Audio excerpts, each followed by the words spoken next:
কামালকে পুলিশ দিয়ে ছাত্র জনতার মিছিলে গুলির নির্দেশ দেন শেখ হাসিনা। সেই নির্দেশনার কথা ফোন কল দিয়ে জানান শেখ হাসিনার ব্যক্তিগত সহকারী। মাননীয় প্রধানমন্ত্রী এখন একটা বিষয় আপনাকে জানাইতে বলছেন স্যার, সেটা হলো স্যার ওই সালখায় যেসব বিএনপি জামাতের নেতা আছে এগুলোকে অ্যারেস্ট করে ফেলা যেভাবেই হোক, কিছু অ্যাকশন এখনই ওই ওদের আর পুলিশ থানা বা এই জাতীয় কোনো আক্রমণ হয় তাহলে বিএনপি জামাত এবং হেফাজতের ওই নেতাদের বাড়িতে আক্রমণ হবে। আজকে শেখ হাসিনার কি করুণ পরিণতি আপনি দেখেন। ইসলামকে শেষ করে দেওয়ার জন্য এদের একটা বিশাল ভূমিকা ছিল। ৩৬ মিন্টু রোড, সিটিটিসি ভবনের ৭ তলা। গেল ৮ বছর এই চলাতে কত নিরীহ নিষ্পাপ মানুষের জীবন তছনছ হয়ে গিয়েছে তার কোনো হিসেব নেই। বিভিন্ন লোককে ইনজেকশন দিয়েও গুম করে রেখে পা উপর দিকে টানিয়ে নিচ দিকে পিটাইতো। আমার ভাইদেরকে জুলুম করা হয়েছে।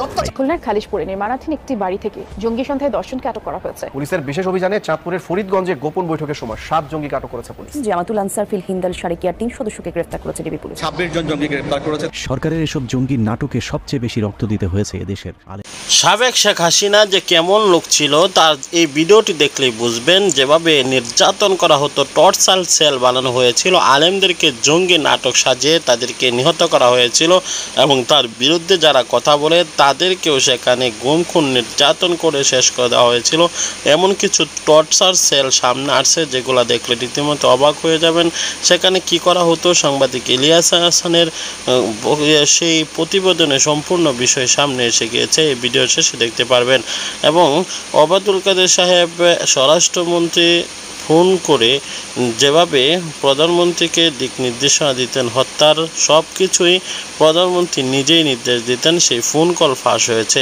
এই ভিডিও শেষে রয়েছে, অবশ্যই না টেনে ভিডিওটি শেষ পর্যন্ত দেখার অনুরোধ করছি।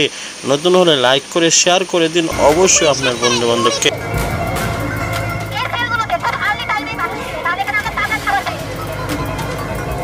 ইসলামকে শেষ করে দেওয়ার জন্য এদের একটা বিশাল ভূমিকা ছিল। ৩৬ মিন্টু রোড, সিটিটিসি ভবনের ৭ তলা। গেল ৮ বছর এই চলাতে কত নিরীহ নিষ্পাপ মানুষের জীবন তছনছ হয়ে গিয়েছে তার কোনো হিসেব নেই। বিভিন্ন লোককে ইনজেকশন দিয়েও গুম করে রেখে পা উপর দিকে টানিয়ে নিচ দিকে পিটাইতো। আমার ভাইদেরকে জুলুম করা হয়েছে, অত্যাচার করা হয়েছে। এই যে লোকটা সচল লোক ছিল, আজকে হাঁটতে পারে না। এটা হচ্ছে 7 তলার সেল, এখানে রাখা হতো, নিচ তলার সেলে রাখা হতো, তারপরে 5 তলাতেও ছিল। তাদের কি এরকম কোনো সেল রাখার অধিকার আছে কিনা আইনত? 2009 সালে বর্তমান সরকার ক্ষমতায় আসার পর থেকেই বাংলাদেশকে আন্তর্জাতিক সম্প্রদায়ের কাছে জঙ্গি রাষ্ট্র হিসেবে প্রতিষ্ঠিত করবার নানা ধরনের পরিকল্পনা হাতে নেওয়া হয়। খুলনার খালিশপুরে নির্মাণাধীন একটি বাড়ি থেকে জঙ্গি সন্দেহে 10 জনকে আটক করা হয়েছে। পুলিশের বিশেষ অভিযানে চাঁদপুরের ফরিদগঞ্জে গোপন বৈঠকের সময় 7 জঙ্গিকে আটক করেছে পুলিশ। জামাতুল আনসার ফিল হিন্দাল সারিকিয়ার 3 সদস্যকে গ্রেফতার করেছে ডিবি পুলিশ। বাসলে গাজী হয়ে মল্লে শহীদ হবে। সিরাজগঞ্জের শাহজাদপুরে জঙ্গি আস্তানা সন্দেহে একটি বাড়িতে অভিযান চালিয়েছে র্যাব। উদ্ধার করা হয়েছে অস্ত্র ও বোমা তৈরির সরঞ্জাম। কোনো জঙ্গি টঙ্গি ছিল না। দুর্গম এলাকায় অভিযান চালিয়ে 5 সদস্যকে আটক করেছে র্যাব। পাহাড়ে অভিযান চালিয়ে এ পর্যন্ত 2টি ভিডিও উদ্ধার করেছে র্যাব। প্রাথমিক জিজ্ঞাসাবাদে আমরা বেশ কিছু চাঞ্চল্যকর তথ্য পেয়েছি। শুধুমাত্র র্যাব এককভাবে জেএমবি, এবিটি এবং হিজবুত তাহরির 26 জন জঙ্গি গ্রেফতার করেছে। সরকারের এসব জঙ্গির নাটকে সবচেয়ে বেশি রক্ত দিতে হয়েছে এদেশের আলেম সমাজকে। মাদ্রাসা ছাড়াও স্কুল, কলেজ, বিশ্ববিদ্যালয়ে যেসব শিক্ষার্থীরা কিছুটা ধার্মিক তাদেরকে টার্গেট করে জঙ্গি হিসেবে মিডিয়া ট্রায়াল দেওয়া হতো। আলেমদেরকে শেষ করে দেওয়ার জন্য এদেশ থেকে ছাত্রকে তুলে আইনে এখানে ভরে রেখে দিয়েছে। কত নিরীহ ছেলে পেলে। ইসলামকে শেষ করে দেওয়ার জন্য এদের একটা বিশাল একটা ভূমিকা ছিল। হিন্দু অফিসাররা আমাদেরকে পাইলে যে কি পরিমাণ আক্রোশ দেখাইতো। তদন্ত ওসি নন্দলাল আমাকে লাগাইতে হবে পিছনে, আমার দিকে শুধু ক্যামেরা আর ক্যামেরা। ওই মেয়েটার সাথে আমি বসে আছি, মেয়েটা আমাকে জড়ায় ধরতেছে। আল্লাহ, আমার যে এত অসহায় লাগতেছিল নিজেকে। এর মধ্যে শুরু হয়েছে আরেকটা কাহিনী।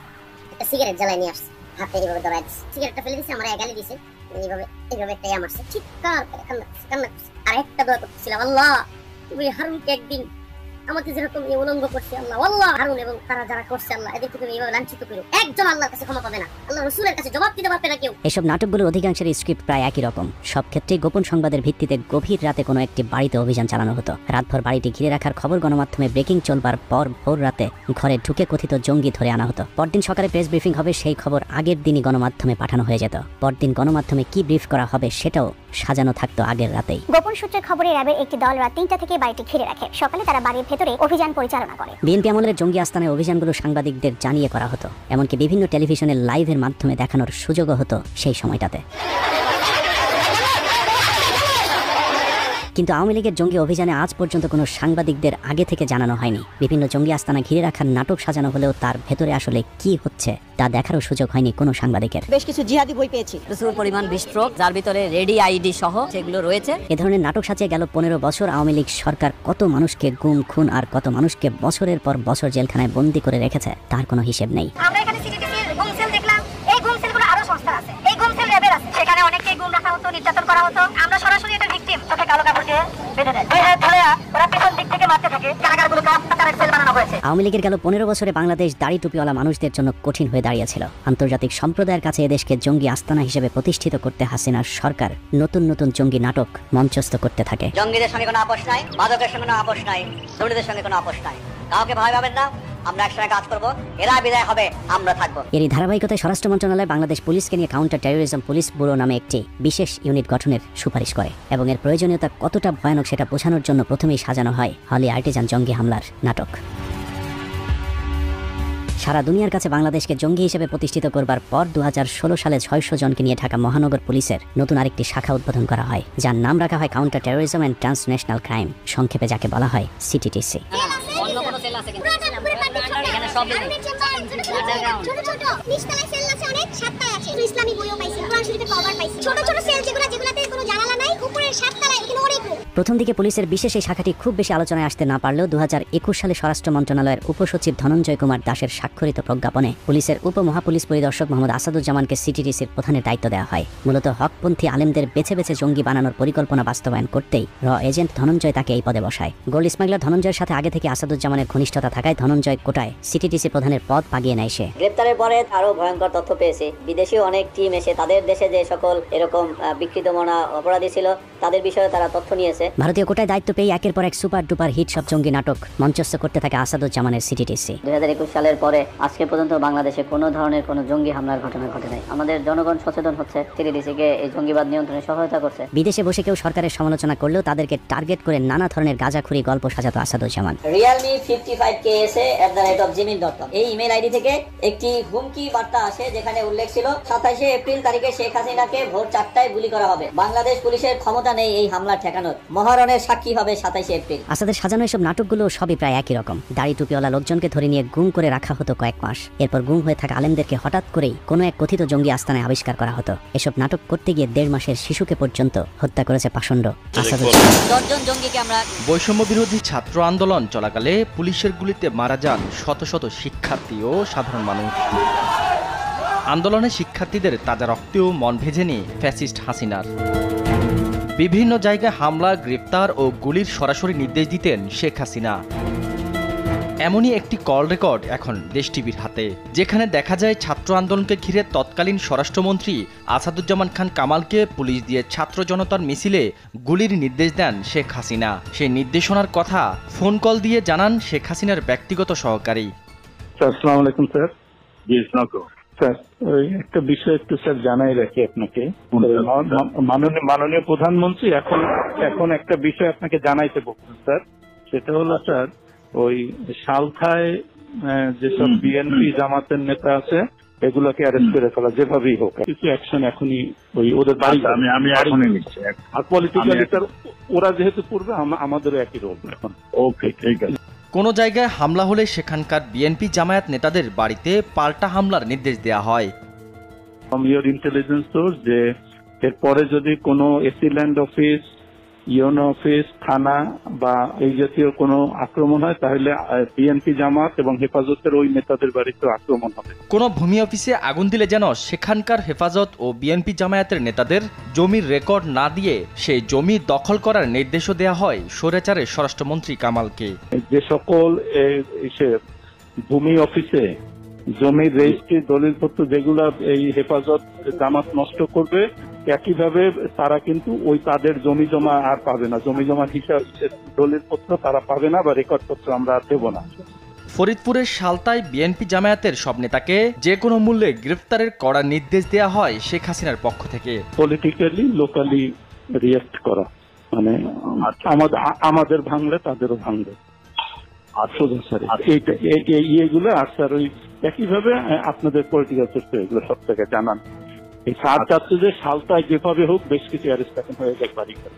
শুধু তাই নয়, কোন মামলায় কাকে গ্রেফতার করবে, কার নামে চার্জশিট তৈরি করবে সেই নির্দেশনাও বিনা বাক্যে মাথা পেতে নেন সাবেক স্বরাষ্ট্রমন্ত্রী কামাল।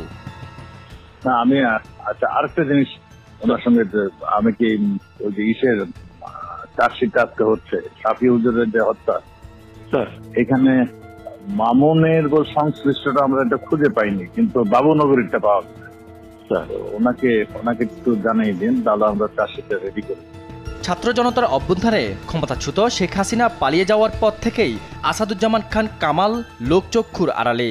তাকে অচিরেই গ্রেফতারের দাবিতে এখন সোচ্চার সারা দেশের সাধারণ মানুষ। সাদাত নিশাত, দেশ টিভি, ঢাকা। দেখেন, যারা বলছেন যে গত 5ই আগস্ট শেখ হাসিনা সরকারের পতন হয়েছে, এটা কিন্তু ভুল। এই পতনটা বহুত আগে হয়ে গেছে। আমার ধারণা 2014 থেকে এই পতনটা শুরুয়াত হয়েছে। আজকে শেখ হাসিনার কি করুণ পরিণতি আপনি দেখেন। তো এই পরিণতিটার জন্য আসলে দায়ী কারা?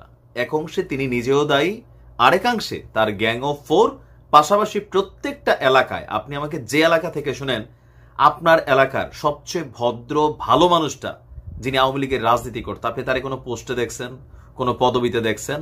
বরঞ্চ হাইব্রিড সুবিধাভোগী যারা আছে তাদের ভিড় করার কারণে একসময় আওয়ামী লীগের যে সকল নেতাকর্মী মানুষের কাছে গ্রহণযোগ্যতা ছিল, তারা পদপদবি না পাওয়ার কারণে এই যে লুটপাটকারী একটা শ্রেণী রাষ্ট্র সিস্টেমের প্রত্যেকটা জায়গায় বসে গেল, ব্যবসা সিস্টেমকে নিয়ন্ত্রণ করা শুরু করলো।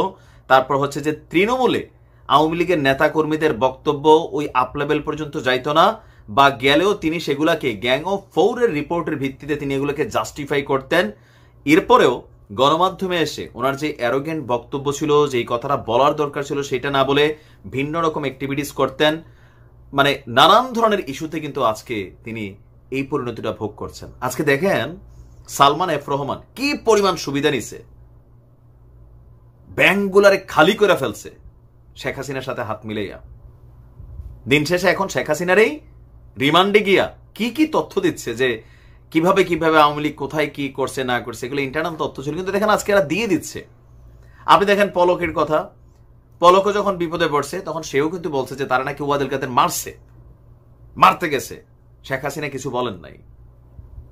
আপনি দেখেন আজকে আইনমন্ত্রী সাবেক আনিসুল হক, সেও কি ভয়ঙ্কর তথ্য দিচ্ছে। তো এই তথ্যগুলা যখন আসছে মানুষের সামনে, শেখ হাসিনার প্রতি মানুষের যে আরো ধারণাগুলো সেগুলো নেগেটিভ হচ্ছে না, হচ্ছে। এখন এই শুরুয়াতটা কিভাবে শুরু হইল? যে প্রথমেই বললাম, প্রত্যেকটা সিস্টেমে আওয়ামী লীগের প্রকৃত রাজনীতি যারা করত, মানুষের কাছে গ্রহণযোগ্যতা ভালো মানুষ হিসেবে যাদের অবস্থান ছিল, তারা সরে গেল, তাদেরকে মামলা হামলা দিয়া জেল খাটানো হইল, নানানভাবে তাদেরকে জামাত শিবির ট্যাগ দেওয়া হইল, তারা রাজনীতি থেকে সরে গেল। আইসা বসলো কারা? লুটপাটকারী শ্রেণী। এই লুটপাটকারী শ্রেণী সরকারের বিজিএফ এর চাল খাওয়া থেকে শুরু করে শেয়ার বাজার, এই যে এস আলম দেখেন হাজার হাজার কোটি টাকা গায়েব করে দিছে, 100টা তার বিরুদ্ধে ইনভেস্টিগেশন আসছে, কিন্তু এটা নিয়ে কথা বলতে দেয় নাই। আদালতকে ম্যানিপুলেট করা ফেলা হয়েছিল। স্বাভাবিক দর্শক, সম্পূর্ণ ভিডিওটি দেখলেন। অবশ্যই ভিডিও সম্বন্ধে আপনাদের মূল্যবান মতামতটি কমেন্ট বক্সে জানাবেন। দাবি আদায় করার কিছু সময় রয়েছে, হ্যাঁ অবশ্যই সেই সময়ে সেই পন্থাতেই দাবি আদায় করতে হয়, কিন্তু আনসার সদস্যরা তারা যতটুকু শক্তি নাই তার থেকে বেশি বাহাদুরি করে ফেলেছিল, আর সেজন্যই কিন্তু তারা রীতিমতো ফেসে গিয়েছে। কেননা তারা তাদের দাবি আদায় করতে চেয়েছিল, আর সেটা শান্তিভাবে তারা আন্দোলন চালিয়ে যেত, কিন্তু তারা এমনভাবে অধৈর্য হয়ে গিয়েছে যে তারা জোর করবে এই দাবি আদায় করতে চাচ্ছিল, আর সেজন্যই তারা কিন্তু কটকে গিয়েছে। এজন্য তাদের এটাই একমাত্র ভুল। এই ভুলের জন্য তাদের মাসুল দিতে হচ্ছে, কানেদের উঠবস হচ্ছে এবং ক্ষমা চাচ্ছে, যার ফলেও তাদেরকে ছাড়া হচ্ছে না, সেখানে আটক রয়েছে সেনাবাহিনীর হাতে। আপনারা কি মনে করেন, তাদেরকে কি আরও শাস্তি দেওয়া উচিত না ছেড়ে দেওয়া উচিত? অবশ্যই কমেন্ট সেকশনে জানিয়ে দেবেন। পরবর্তী ভিডিও পাওয়ার জন্য সাবস্ক্রাইব করে নেবেন।